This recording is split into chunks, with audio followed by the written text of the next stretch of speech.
All right, college football fans, Harry James Taylor here.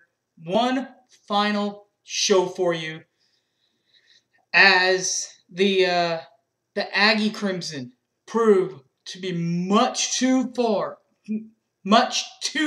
much for the OU Crimson in the Cotton Bowl. It's played in Dallas every year. I brought back some stuff, some memorabilia. I'll show some of that stuff to you.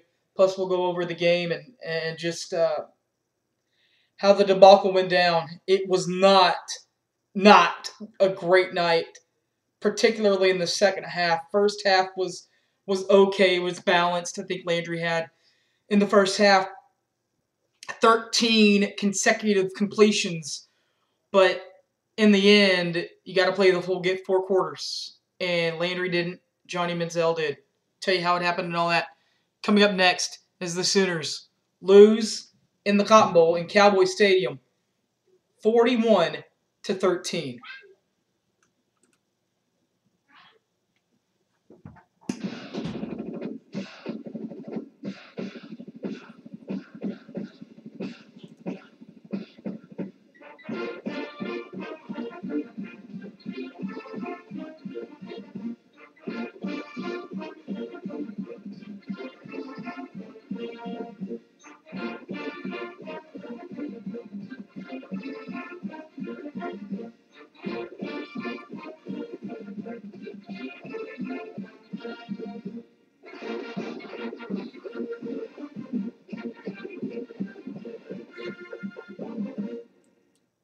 All right.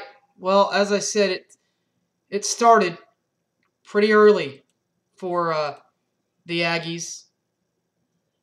In fact, it all started in the first quarter, on the first drive, as Johnny Manziel takes a 23-yard quarterback keeper option play, 23 yards for the touchdown. 12:21 left, already in the first quarter. Oklahoma already trailing 7-0.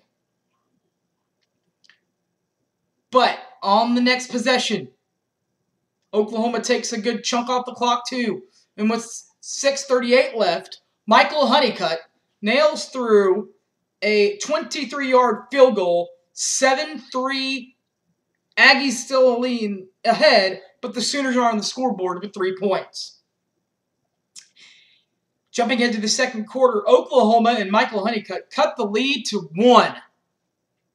1 point. 24-yard field goal by Michael Honeycutt makes it 7-6. Aggies still in possession. 11:41 left in the quarter. Second half, that man again, Johnny Manziel, the Heisman Trophy winner. The man Heisman, 5-yard touchdown option run. 14-6, Oklahoma trails with 6:14 left in the ball game. In the second quarter, I should say. Still in the second quarter, Oklahoma gets to keep it a one-point ball game, as it's a 6-yard touchdown pass from Landry Jones to Justin Brown, 2 seniors on this club. 14-13, Oklahoma within 1, with 1:16 left in the second quarter. This is when it gets bad, folks. Third quarter. Ben Molina, the running back for Texas A&M, takes a 7-yard touchdown run, 21-13, with 10:26 left in the third quarter. After a set of 3 and outs, Trey Williams for Texas A&M, a 30-yard touchdown run, 27-13, with 6:30 left.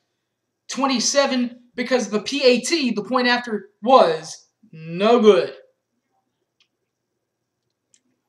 Then it came upon the times.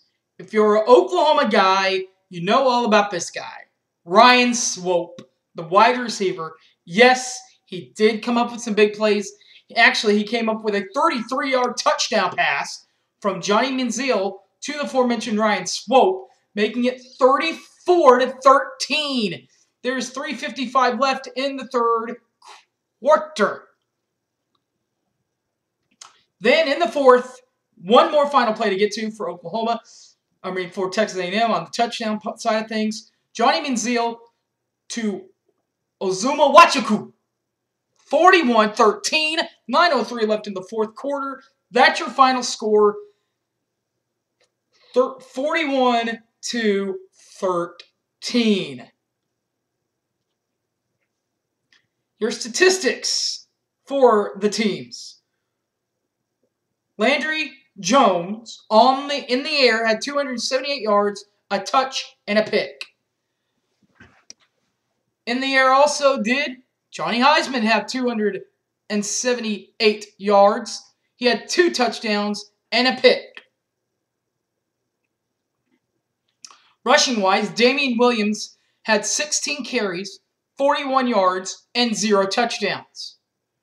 But Johnny Manziel had 17 carries for 229 yards and 2 touchdowns.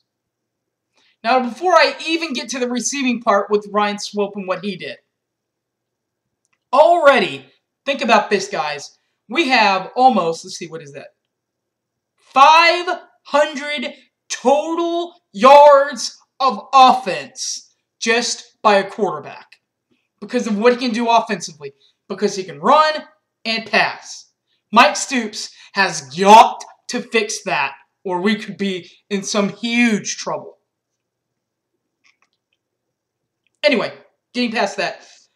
Receiving-wise, for Oklahoma, Boomer Sooner, playing his final game in a college uni, Justin Brown played pretty well. 7 catches, 57 yards, and that touchdown in the second quarter.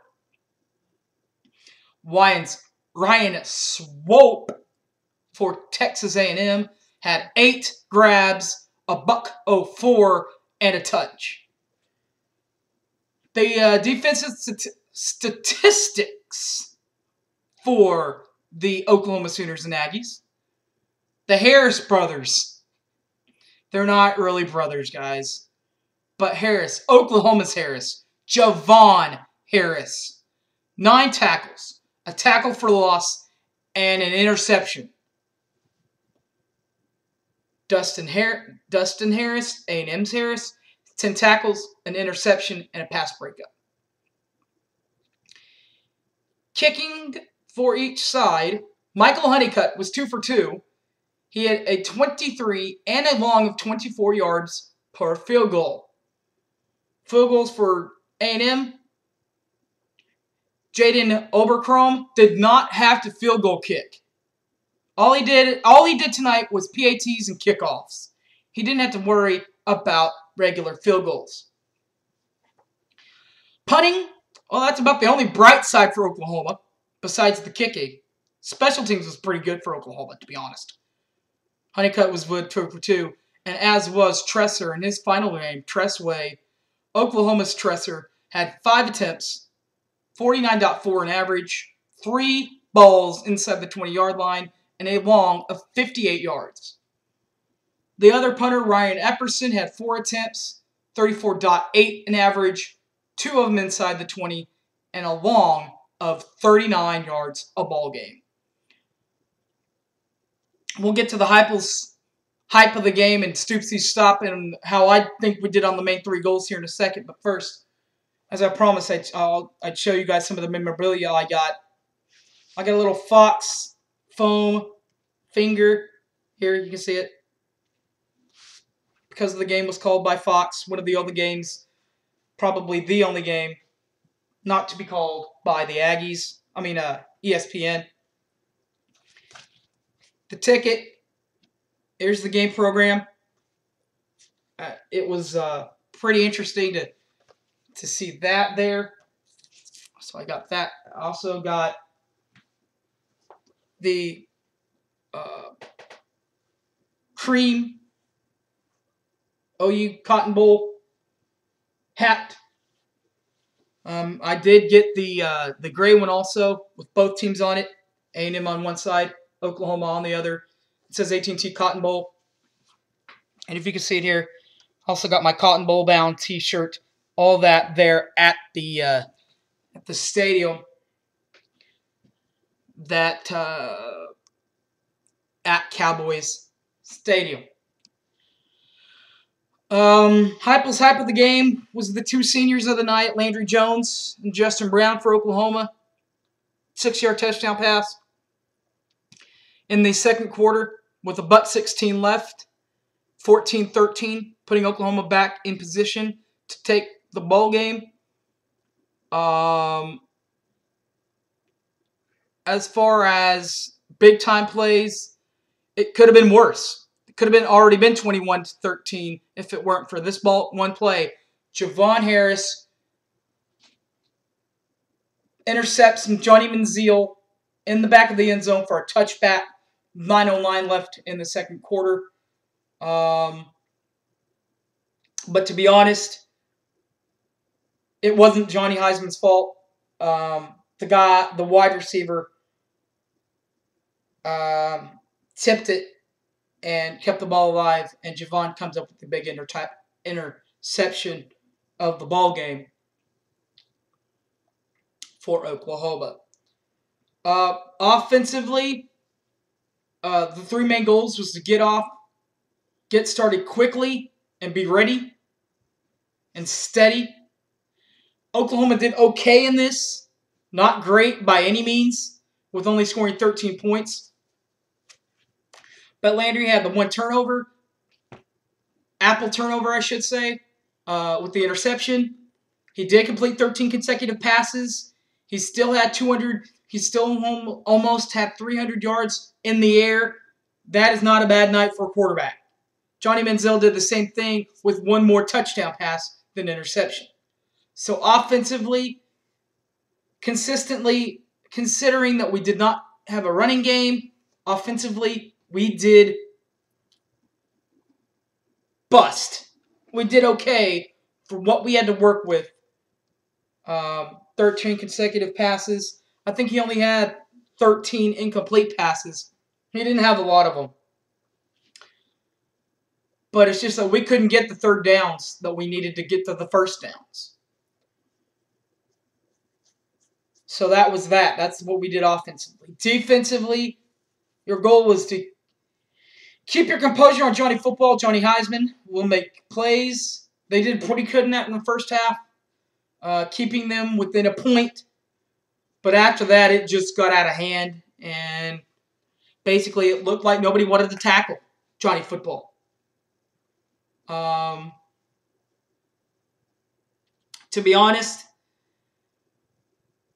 I've watched this team.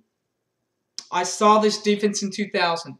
I saw it when we played in the Cotton Bowl the first time in 2001. We made the biggest defensive play of the year, probably of the decade, over the last decade, from 2001 to 2011, with the play, the Roy play in the original Cotton Bowl. So, with that being said, I have never, ever, ever, ever, ever seen a Mike Stoops defense get slammed like this. This was bad. This was just bad. I guess the Kansas State game in 2003 could come close.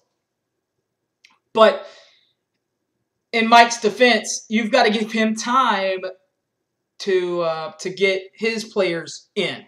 I'll get to that here in a second. And finally, special teams, just do what you do and be special. Honeycutt and Tress, they were special tonight. Just as I suspected they would be. 2 for 2 on field goals and a couple of punts. 3 of them within the 20-yard line, a long 58 in Tress's final game as a Sooner. I don't have any... Now, I'm going to set up my 3 goals also on this video. 3 goals for next season. And these are basically for the fans. Offensively for the fans, you've got to be patient. You've got to be patient. And I know the Oklahoma fans don't want to be patient. But you have to be patient because on campus right now, we do not have the guy that can really go out and do what Landry did, what Sam did, what Josh did,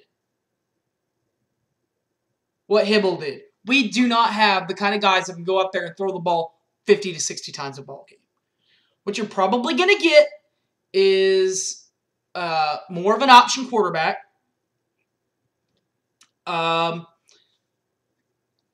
And probably something like Trevor Knight will probably move up in the depth chart. The only reason why I'm saying Knight is because he's a little bit quicker on his feet than Blake. Blake's kind of the hefty guy. He's hard to bring down. He's a fullback. It's probably not going to be him because he just doesn't have the speed to break away from a lot of plays. You've seen him do it once in 2 years, and that once was against Baylor. Special teams, you know what you're going to get with Michael Honeycutt. You know what you're going to get. He's been pretty consistent throughout his last couple of years. Punting, now we're going to have to live through this a lot. You're probably going to get a lot more punts. And it's probably going to have to be a new punter. It will have to be a new punter, no doubt. To where it's hard to imagine this, but you're probably not going to get a guy that can punt the ball 58 yards down the field in back-to-back years, 4-year spans. But you know what? You never know. And I remember 4 years ago, everybody was saying the same thing. And then it was Tress's first game in, I think. And he just nailed one. And he downed it inside the 20. And it was a great punt. And thus his career started. So as far as this team's concerned, you've got to be patient on offense. Defense, you have to give Mike Stoops time to get his defense in. What you don't understand is that this is the first real opportunity that Mike Stoops has had to say, you know what? These are the guys that I want. These are the kind of defensive players that I want, Bob. And with that being said, also, those guys are going to be true freshmen at this point next year. So to say that they can automatically go in there and make a keynote difference. You've seen that done with Travis Lewis, and you've seen it done with Tommy Harris. Those two guys are studs at Oklahoma, and you can't just expect another guy just to come on because he's that good. He's got to earn his stripes. He's got to earn his stars. And even as a freshman, you're going to make mistakes. Even with as good as he was. Tommy Harris was probably one of the best freshmen, and he had an offsides penalty in that original Cotton Bowl that Oklahoma played in 2001 against Arkansas. And then later, with the Travis Lewis one, there was an interception that was waiting for him that first year against Tulsa. I mean, he even said it. The heavens had opened up, and it was like, woo! And he was waiting on it, and he just couldn't bring it in. So even the best at Oklahoma have brain cramps. So you can't expect every single play to go your way, particularly when you're a true freshman. I hope you guys understand. I hope you guys like all my videos. I'll see you guys again for the Oklahoma previews. Until then, guys, everyone have a great, great day. And always remember, this was a good team this year. We lost 3 games, 2 of them. One of them was to an SEC opponent, and the other 2 was to probably the number 1 team in the country, and the other one was to the Big 12 champion. Everyone have a great time, and as always, Boomer Sooner.